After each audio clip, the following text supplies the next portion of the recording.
Hello everyone, welcome back to our channel PWIT Jam and CSI Net. So CUET PG life sciences का जो paper है वो 13 of March को conduct हो चुका है एंड डेफिनेटली बहुत सारे स्टूडेंट्स ने लाइफ साइंसेज का एग्जाम भी दिया होगा. तो एग्जाम कैसा आया था, कैसे रहा स्टूडेंट का एक्सपीरियंस, वो हम इस वीडियो में देखने वाले हैं. सबसे पहले if I start with the questions जो मुझे अभी तक रिसीव हुए हैं और जो हमें देखने को मिले हैं. उसके अकॉर्डिंग अगर मैं बात करूं तो द पेपर वाज मॉडरेट. ठीक है, कोई बहुत ज़्यादा डिफिकल्ट नहीं था, एक बैलेंस्ड पेपर था. अगर डिफिकल्ट क्वेश्चंस भी मिले होंगे तो वो आपको 2 3 4 5 डिफिकल्ट क्वेश्चंस मिले होंगे, अदरवाइज मॉडरेट और इजी क्वेश्चंस का जो था वो कॉम्बिनेशन था. So definitely exam was very moderate exam. अगर मैं टाइप ऑफ क्वेश्चंस की बात करूं, टाइप ऑफ क्वेश्चंस जो एग्जाम में आए थे that were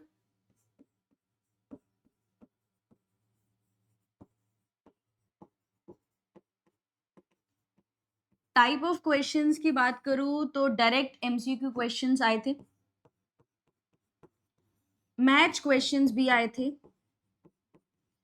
sequence arrangement questions भी आए थे एंड असर्शन रीजनिंग क्वेश्चंस भी आए थे. एंड ये ऑल इन ऑल अगर बात करें, ये एग्जैक्टली सीयूईटी पीजी का फॉर्मेट है. सीयूईटी पीजी फॉर्मेट में इन्हीं चारों टाइप्स के क्वेश्चंस आते हैं. वही पैटर्न को फॉलो करके क्वेश्चन पेपर्स बनाया गया था. कुछ ज्यादा ऊपर नीचे करने की कोई जरूरत नहीं थी, सीधा सीधा क्वेश्चन पेपर था. 4 टाइप ऑफ क्वेश्चंस जो हम प्रीवियस ईयर्स में देखते आए हैं, वही सेम फॉर्मेट को फॉलो करते हुए क्वेश्चंस बनाए गए थे. तो yes, a good question paper. क्योंकि अगर क्वेश्चन पेपर में match the following, assertion reasoning और एमसीक्यू सीक्वेंस अरेंजमेंट का कॉम्बिनेशन है तो क्वेश्चन पेपर ना बैलेंस्ड हो जाता है. क्योंकि कुछ बच्चे सीक्वेंस अरेंजमेंट में बहुत कंफर्टेबल होते हैं, कुछ बच्चे मैच द फॉलोइंग में बहुत कंफर्टेबल होते हैं, कुछ बच्चे सीक्वेंसिंग में या फिर एमसीक्यू में, बहुत डायरेक्ट क्वेश्चंस में बहुत कंफर्टेबल होते हैं.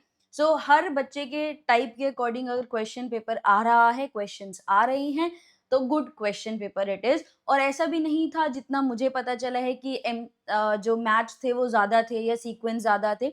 सबका प्रपोर्शन अप्रोक्सीमेटली डेफिनेटली इक्वल था. अ गुड क्वेश्चन पेपर. इससे आगे अगर हम बात करें, जो क्वेश्चंस रिसीव हुए हैं उसके अकॉर्डिंग मैं बात करूं तो टेक्निक से बहुत सारे क्वेश्चंस आए थे, जितना पता चला है. टेक्निक्स से जो क्वेश्चन थे वो बहुत ज्यादा क्वेश्चंस थे. एंड अगर मैं कुछ क्वेश्चंस जो मुझे मिले हैं उनके अकॉर्डिंग अगर मैं देखूं तो जैसे one of the question is जहां पर repair repair mechanism, DNA repair mechanism से क्वेश्चन आया जो सीक्वेंस अरेंजमेंट था.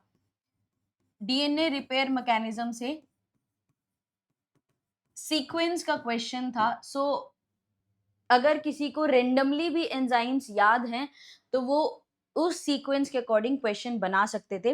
अ गुड क्वेश्चन. उसके अलावा अगर हम बात करें, सेकंड क्वेश्चन जो रिसीव हुआ है, sexual dimorphism is present in.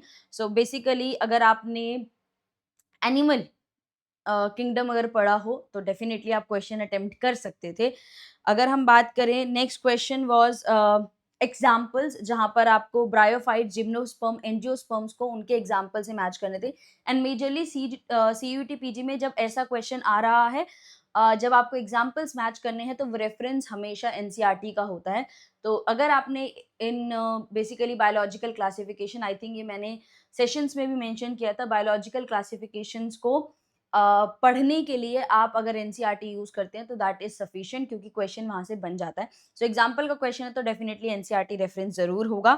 उसके बाद नेक्स्ट क्वेश्चन जो रिसीव हुआ दैट वाज टेक्निक्स.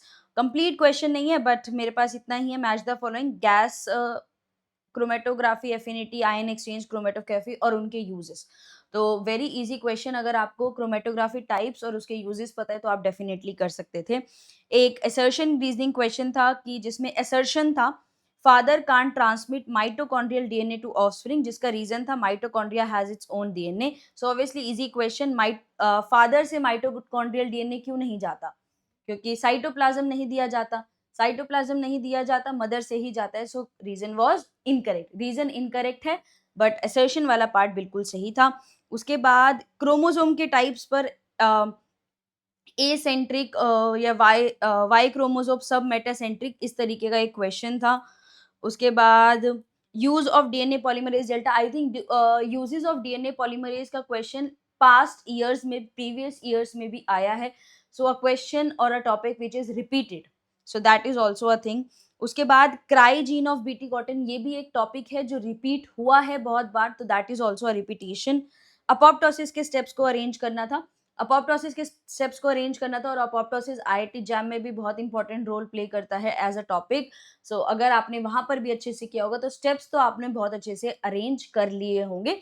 और किसी को कोई भी कमेंट करना है तो यू आर फ्री, आप अपने ओपिनियंस डेफिनेटली कमेंट सेक्शन में बता सकते हैं कि आपका एग्जाम कैसा गया। ट्रांसलेशन के स्टेप्स आए थे, यूकैरियोटिक प्रोकैरियोटिक ट्रांसक्रिप्शन का डिफरेंस आया था, बहुत बेसिक टॉपिक्स पूछे गए थे, बहुत बेसिक टॉपिक, कुछ इतना इलेबोरेशन नहीं था। टैग पॉलीमरेज का काम पूछा गया था, फोल्डिंग ऑफ प्लाज्मा मेम्ब्रेन, मीजोसोम्स पूछा गया था, plant tissue culture, I think कल या परसों ही मैं देख रही थी कि Ankita ma'am plant tissue culture समझा रही थी, यूट्यूब पर ही करा रही थी, तो डेफिनेटली सबने ये क्वेश्चंस भी किया होगा। Steps in recombinant DNA technology, again arrangement का क्वेश्चन था। उसके बाद हॉर्मोन्स, प्लांट हॉर्मोन्स पर क्वेश्चन है।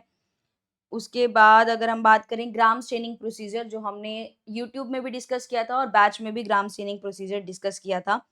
उसके बाद फोटोकेमिकल प्रोसेस टेक्स प्लेस कहाँ पर होता है, अगर आपने ऑर्गेनिल्स पढ़ी हैं तो आपको डेफिनेटली आता होगा। बीटा ऑक्सीडेशन का लोकेशन बताना था, बीटा ऑक्सीडेशन कहाँ पर होता है। विटामिन्स के बारे में क्वेश्चन था। एक चीज़ तो मैंने देखी, calculate the molecular weight of tripeptide having only glycine residue, ऐसे ही सेम क्वेश्चन आईआईटी जैम में भी आया था।